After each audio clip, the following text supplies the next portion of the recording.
Fred Richani, the Sports Courier podcast. We are going to be recapping the year in WWE, all things going on in 2019, heading into 2020, the XFL launch, the rise of Becky Lynch, Daniel Bryan's resurgence, Kofi Kingston's breakthrough, Brock Lesnar reclaiming the world title, and much, much more. So sit back, relax, and enjoy our WWE 2019 Year in Review episode. WWE in 2019. I gotta say, for a year in which these massive TV deals began, SmackDown 5-year deal for $2 billion, hundreds of millions of dollars for Monday Night Raw from USA Network. I think the NXT deal is like tens of millions of dollars from USA Network as well. WWE is making money hand over fist, but I feel like 2019, outside of some great matches, particularly in NXT, it's kind of just like a year for WWE, a dull year. I mean, it's cool that we saw Kofi Kingston emerge as champion. It's great that we saw women headline WrestleMania and Becky Lynch, getting her due, and that's awesome. And the women have been dominating and kicking ass and taking the spots that they deserve and they've earned, and I love that. I love the fact that it's just an afterthought now that a woman's headlining a Raw or SmackDown because, quite frankly, they are some of the bigger stars on the roster. Right. But, you look at this year, and it's had a lot of lull periods. I mean, Brock Lesnar is champion again. And I like Brock, but I'm just saying, again, Kofi Kingston reign didn't necessarily light the world on fire. Randy Orton, guys like that still on top. Just Baron Corbin. They did a whole storyline around this time last year about how Baron Corbin was a terrible wrestler and terrible for ratings, which I don't think he's a terrible wrestler, but his main event push did not do well in the ratings. That was true, which they made into a real storyline. And here we are a year later. They're still pushing this guy like crazy. And there's more talented guys out there. He's not bad. I'm sure he works hard. I'm sure he's a nice guy. But there's just so much other talent. Just in general, I feel like it's been a dull year in 2019 for WWE, outside of the cash flow and some occasional great matches. What do you think? I mean, on the business side, like I said, they're between. I never thought I'd see WWE on Fox's flagship station or making $2 billion. That's insane. And then the developmental league, I think the NBA wishes they can get on their G League can get on a platform like USA, you know? And it's not I don't think that's fair to call them developmental anymore, even though they're still going through that performance center to feed them into the roster. But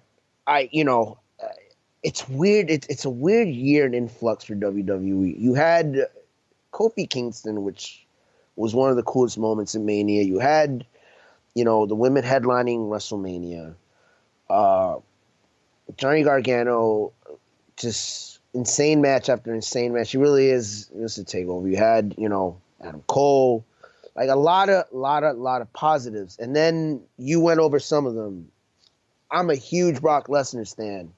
I don't get it.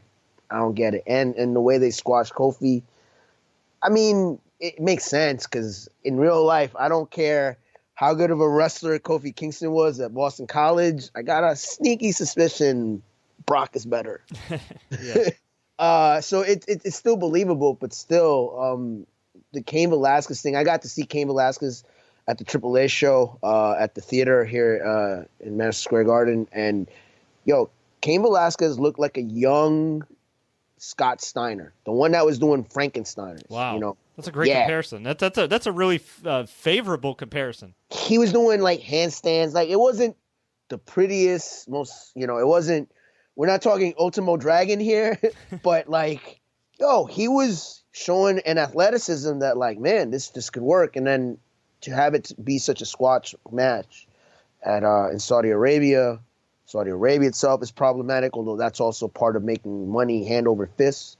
The plane ride, a new plane ride from hell, but to me, for every good thing that they did, like Kofi and Becky and Shayna Baszler and Survivor Series was really, really cool the way they incorporated NXT. There's still clunkers like Bray Wyatt and Hell in a Cell. How do you ruin Hell in a Cell? I never want to see that as a match again after the way that ended.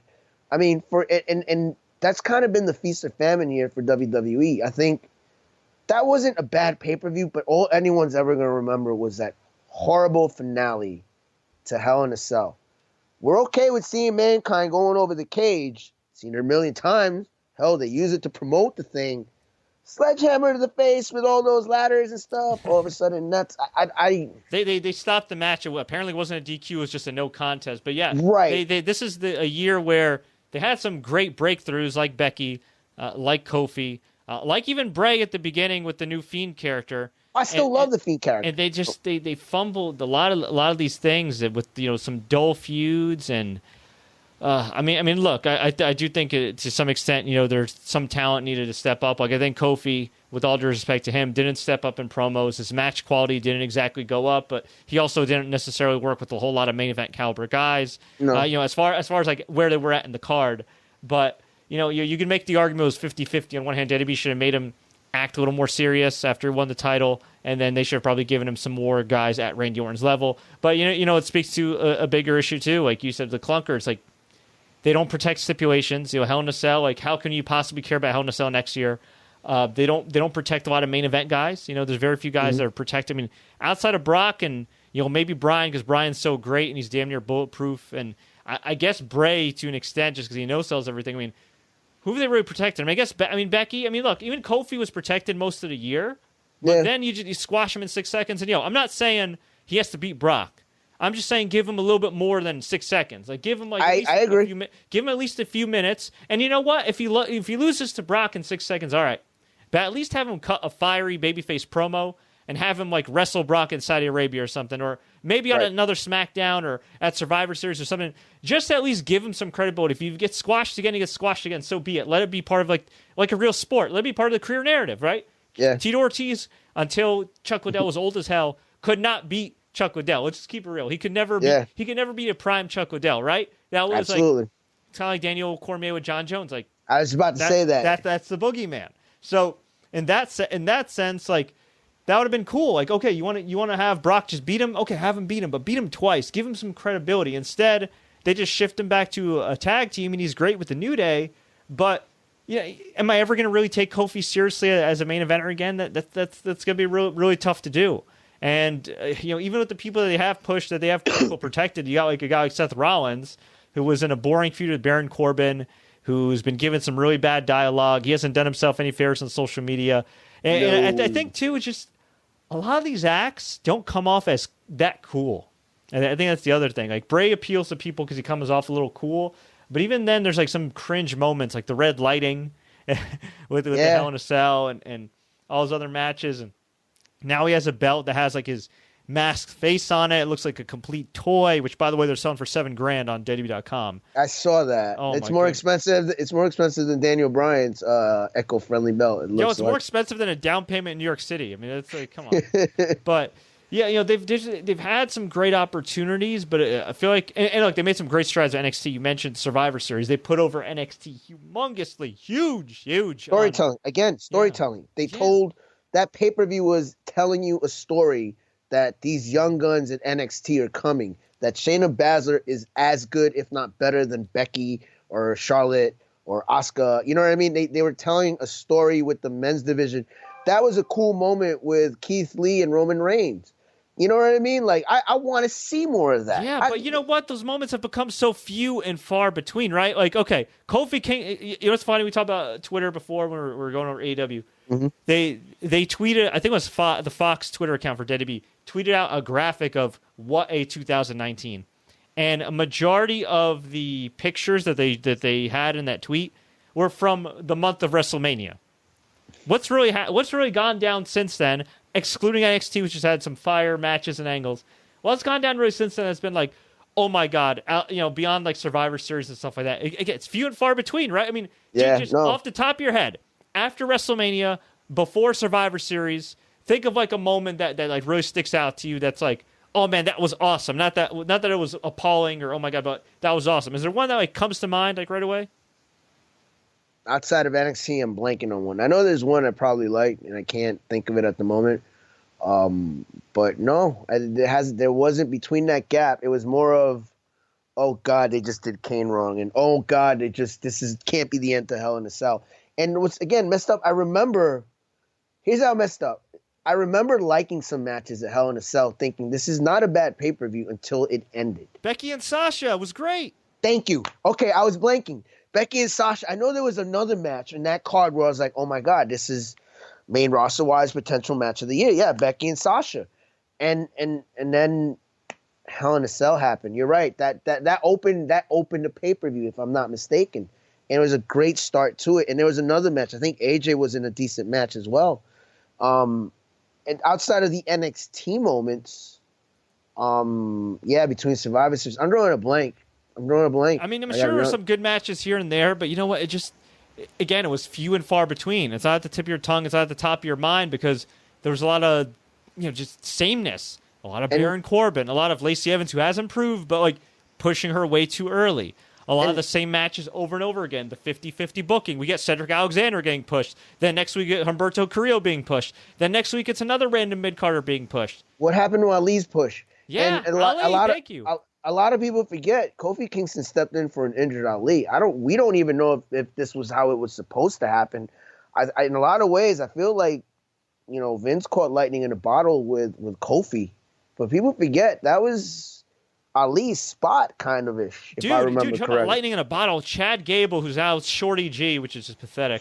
An Olympian is willingly allowing himself to be called Shorty G. Whatever. Neither here nor there. Point is, he was getting over. He was connecting with the fans during that King of the Ring tournament. And even Baron Corbin, I gotta say, had some really good matches in that tournament, and those guys had phenomenal chemistry. They did. So you put over Baron Corbin. And yet he's still coming off as such a goof. And look, if you're going to push Baron Corbin, even if I'm not the biggest fan of the guy, make him be taken seriously. Instead, it's like they take the crappiest lame material that just makes Vince McMahon giggle, and only Vince McMahon, and just give it to him. And they have these stupid angles like dog food, and he's doing all this thing like, oh, you're all my subjects, I'm the king. Like, just this crappy Sheamus King of the Ring 2010 starter kit. It's just brutal. Like, you know what? Baron Corbin, there was a time in NXT where Baron Corbin was just coming out, squashing dudes, and going to the back. And I think had Baron Corbin been brought up like that in the main roster where he just typically squashes dudes, gets over a few moves, is a badass, I think that's fine because he's a deceivingly big guy. Like, if you're going to put badass finisher, too. Yeah, I'm not a huge fan of his, but there's ways you can accentuate his positives, and instead he just leave him out there forever. And then Chad Gable, he started gaining some momentum. What's he doing now? Yeah. That's a story like every year. They have a new guy. Apollo Crews, let's push him for a couple weeks. Let's move him back down the card. And that's the thing. Like, I don't, they got a lot of talent there that could probably use a change of scenery. I think someone like Shorty G, because I can't call him anything else now. It's just so ridiculous. But I feel like even with that Shorty G moniker, he could do well in AEW. Like, Or in Japan. Oh my God! Can you imagine? They'd love him in Japan. Oh, they love him in New Japan. That strong style in the junior heavyweight division. He'd put on classics with Will Ospreay. He'd put on classics with Shinjo. There's certain guys, going to what you were saying earlier. Maybe that's why Buddy Murphy versus Roman Reigns kind of stood out. By the way, are we noticing a pattern here that Roman Reigns kind of plays well with these young kids, even though he's the biggest dog in the yard, and he's going to get the W. Roman Reigns has been unbelievable this past year. Now, let me tell you something that it's a testament to him getting back in ring shape and overcoming cancer again and being able to do his thing. But it's also a testament to how bad WWE booking is, where even though he is a big star and the crowd is finally positively reacting to him, it's a testament to how bad WWE booking is that he isn't a bigger star after coming back from cancer, after saying, I'm in remission, y'all. And it's a testament to how incompetent WWE booking is that he hasn't been world champion since he's come back. And maybe they're building it up to WrestleMania and want to wait it out some more. But to me, when you have a guy like that that's marketable, I was in not Fast and Furious, the spinoff Hobbs and Shaw, and he's he's got all the tools he's always had, but I feel like he's just leveled up his game, and he finally kind of has that respect with the audience. Like, this is the time to strike the iron while it's hot. And I have a feeling what they're going to do is they're going to put him in some awful feud with Bray Wyatt, unless Daniel Bryan can save us from the Fiend title reign. And, he'll eventually win the title, but it's going to be, I feel like it'll be similar to kind of the other title wins he had, where it's like, okay, he's champion. Anticlimactic. Yeah, now what? And to me, he's a guy, like, right now, like, Brock Lesnar's awesome, but Brock Lesnar is sporadic, and we've seen the Brock Lesnar show for years and years. I think SmackDown would benefit greatly from a Roman Reigns title run, just holding on to the title, giving him a Cena-like reign, but giving him some badass opponents to work with. And I think that's been one of the biggest issues Roman Reigns has had since he's been a single star. Back in the day, John Cena had Eddie Guerrero and Chris Benoit and Triple H and Shawn Michaels and all these dudes that could help get him over and bring him to that next level. And not just bring him to the next level, but give him credibility in the audience's eyes. Who's Roman Reigns, realistically speaking, really had to work with? He worked at Big Show and Kane in the twilight of their careers. Right. An old Triple H, an old Undertaker. He's still a big star, but he could be even bigger, and he should be even bigger. That's kind of the thing. That's why, I don't say it lightly when I think that Murphy and Roman Reigns kind of threw a match of the year quality match, because he's getting to work with guys that are not big and plotting. He's always been kind of that giant killer type that McMahon seems to like as far as building up. But, I'd like to see him more against a Nakamura. And maybe it's not Nakamura that gives you 60 at the Tokyo Dome, but I think Nakamura and Roman can throw a damn good match by WWE standards. And again, I grade it on a curve because it's all different wrestling. I can't grade Roman on an Okada curve. Okada, they let him go 60. Maybe Roman can go 60. We don't know. We don't. The opportunity isn't there. I'd almost argue that as far as the main roster, Roman was the male wrestler of the year, over Seth, in the main roster, over Bray. Again, that clunker at Hell in a Cell kind of has me. I think you can make an argument for Daniel Bryan. Daniel Bryan did a phenomenal job bringing up Kofi Kingston and making him in that WrestleMania match. That to me is actually my match of the year for main roster 2019. That Kofi and Bryan match, just because it was, and the finish itself was so decisive, but it just worked. Yeah, that was a way to get over a guy. Daniel Bryan to me, he's kind of like. Maybe Roman's like the wrestler of the year for WWE outside of Adam Cole as far as main roster goes. Right. But I think Bryan might be the wrestler of the decade just because of how he's been so versatile. And he, in some ways, is kind of like a modern Flair in a sense that he's great at getting over anybody he's in the ring with. He's great at making all his opponents look good, from Eric Rowan to Luke Harper to Roman Reigns a few years back. He even managed to have a decent match with Bray with that red lighting at Survivor Series. He got over Kofi Kingston twice between Elimination Chamber and WrestleMania. He's done an unbelievable job over the years of just bringing opponents to another level and making people care. And, one of the things that me and my podcast partner have in common is that we love mic skills. Sometimes you can get over with us if you got great mic skills. And Daniel Bryan makes you give a damn. Whether it's I remember I can go back as far as with Kane and him as a tag team being in therapy to the Echo Warrior. That was like, you know what? And it's a lot like Jericho, that Jericho finds ways to reinvent himself and stay fresh and relevant no matter what the era. And when you think back to heel American Dragon Ring of Honor, Daniel Bryan, who was quote unquote too small for WWE, to now where, he's running on all cylinders. He's, I guess, working a little safer now compared to when he was younger. I hope Ospreay pays attention to that. Sometimes you got to work a little safer. Hiromu, time bomb, please. I digress, but he's still got a lot of left in the tank, and I think this Bray Wyatt thing might be interesting. I thought the first time they feuded with the Wyatt family thing was interesting swerve. And Daniel Bryan's the type of guy, and so is Bray Wyatt, where they know people, guys like me remember that Wyatt family, and they're gonna throw back little eggs here and there. You know what I mean? But Roman, I'm trying to think match of the year. You know what? Main roster, I keep talking about it. I gotta do it. I gotta give it to Murphy and Roman Reigns. Yeah. Some quick hits before we go. Sure. I mean, so I think you and I both kind of have like Adam Cole and Johnny Gargano as kind of in-ring MVPs for WWE this year. Well, Johnny Gargano, I think maybe he had this unbelievable match with Adam Cole, but he wasn't as active. So I think by default, I might give it to Adam Cole. Here's my question to you, because I had Adam Cole kind of as wrestler of the year, but the remind me of this, and I'm blanking because I got potholes in my brain. But the Ciampa Gargano fight, that ended at the start of this year, or was it late last year? That's a great question. Because if it was at the start of this year, I feel like even though he was injured, he gave us 3 against Cole and 1 against Gargano. Oh, I'm not saying he's Okada as far as like skill sets or selling out the Tokyo Dome, but like he's just a guy that keeps putting out banger after banger after banger. Like you could put him in a 3-man tag, I feel like, since he's already done it with DIY. And that's no disrespect to Adam Cole. Fuzz had him as Wrestler of the Year, Adam Cole. And I remember watching him in Ring of Honor when he was doing the whole Bullet Club thing. I'm like, yo, this guy's a star. And as we mentioned earlier, Shawn Michaels being back there, I think Shawn Michaels sees a lot of himself in Adam Cole. Even the way he's throwing that super kick, the way he's got, you just see shades of Shawn Michaels there. I'm just making a case for Gargano because I'm just blanking on when Ciampa.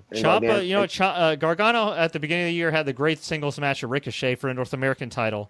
Okay. And Tommaso Ciampa had the great match with Aleister Black for the Got NXT it. title. Okay. So they were good, but I just don't think they were as active. Whereas like Adam Cole, I mean, he was kind of like the Iron Man. I mean, he's carried NXT this year, and then to do the stuff he did on the main roster, to have that insane War Games match, take the bump, and the next day work a singles match with Pete Dunne. And by the way, Ciampa worked too in that tag match. I mean, look, if you have a big 3 of Gargano, Ciampa, and Cole, I don't care what company you are. I mean, you're a very lucky company, and it sounds like Ciampa wants to stay in NXT for the duration of his career, given his mileage and everything. He said publicly like he wants to stay in NXT or he'll retire. The travel would be brutal on his neck. Yeah, But you know what, man? I mean, Ciampa, Gargano. I mean, they're all great, but I just think because he's been the most active. Adam Cole for MVP overall MVP. Yeah, I think if you're talking about main roster MVP, you could split it between the WWE 2K20 cover stars of Roman Reigns and Becky Lynch. I feel like they've been popular and very consistent. Honorable mention, Seth and Daniel Bryan, but I just think Seth hasn't done himself any favors with his portrayal. Neither has WWE.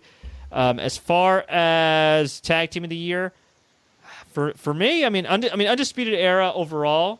But if talking main roster, New Day's just been consistent, and you can make the argument they became a true main event act this year since Kofi won the title. So I think they've been good. And in terms of the future, look, the TV deals are escalating. We got the XFL coming up in February. Who the hell knows what's going to happen with Vince McMahon? Yeah. He's going to be spread thin. And if there's any inkling, if there's any rumblings of Vince taking his foot off the gas a little bit in WWE, and that leaks to, say, the Wall Street Journal or something, I could definitely see the stock price going down a bit, even though some observers within the U.S. stock market have predicted it will go up to $100 this year. I could see that, but I could also see if Vince McMahon gets less involved, that could mean that people that scare away investors. Yeah, exactly. I'd be like, oh, well, Vince is getting less involved. Only Vince could run this, so that'll be interesting. But I expect him to have a busy WrestleMania season. I think you and I both expect some big returns. Ronda Rousey, I think, versus Becky Lynch is the way to go, unless Ronda gets pregnant, but it sounds like she's not. I think Edge is going to come back. Mike Johnson. Yeah, I'm hearing that rumbling. Mike Johnson, PWI Insider, reported that, and he's a pretty credible guy. I think I take his word for that. And then, which is crazy because, he had the injured neck and everything, but hey, that's Saudi money, bro. And, Brock Lesnar obviously going to be a little more active come WrestleMania season. Maybe Goldberg comes back. Maybe Undertaker comes back. Dare I say, around Saudi Arabia time, Stone Cold? You never know. With the money they're throwing out there, anything's possible. Bro, I know, but anything's possible. You know that. Anything's possible. It must be great to be so rich that you can bring back your favorite wrestlers out of retirement. Like, I can't picture being that rich. Like, that's that oil money, bro. That's oil money, man. Can you imagine just like waking up one day and be like, man, you know what? I want to see Stone Cold back. No, this oil money. They're building a world. They're building cities in the middle of a desert for a World Cup. They built a stadium out of scratch for that Anthony Joshua fight. They got the WWE wrapped around their finger. Like they're probably gonna bring back the ghost of Luthez to battle like the ghost of Bruno Sammartino and hologram. Like it, it's like the Tupac hologram. They'll get like a Bruno Sammartino hologram. I don't know. Eddie Guerrero hologram. Yeah. Nothing surprises me anymore. Yo, if they get Stone Cold out of retirement, that's Saudi money. They must have got him a bionic neck. Yes. You know, you're telling. I mean, dude. Steve Austin, the real $7 million man type stuff. If they get Sting and Stone Cold out of retirement, you know that money's serious. I mean, we already know that money's serious, but I mean that's some paper right there. I think too something to keep an eye on, Cain Velasquez, because the reason his match with Brock was so short at Saudi Arabia reportedly was because Kane's had a bum knee for a long time. Oh no, he's hurt again. Which begs the question: why'd you freaking book him in that match then? Or why don't you at least do like a no contest or something? Why'd you have to have him lose to Brock with via Kimura? And that's the thing too. At least have Brock take out his knee and have Kane get injured in storyline with his knee, as opposed to having Brock tap him with an arm hold. Well, technically double wrist lock, but you know what I'm saying. Like it made no sense. But I do expect Kane back. So look. No matter what we say about WWE, they're going to be fine this year, barring something catastrophic with WWE and XFL and any other crap and legal crap. I think they'll be fine. I think we'll get a lot of returns.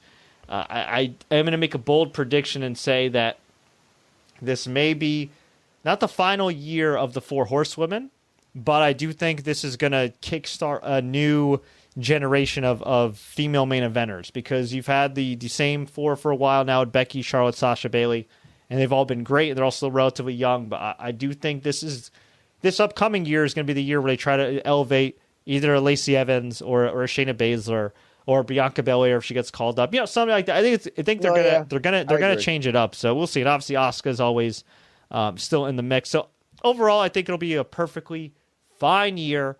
Profitable year for WWE, but it will be interesting long term seeing what the hell happens with the XFL and how that affects Vince McMahon's mental capacity and physical health, because he's one man.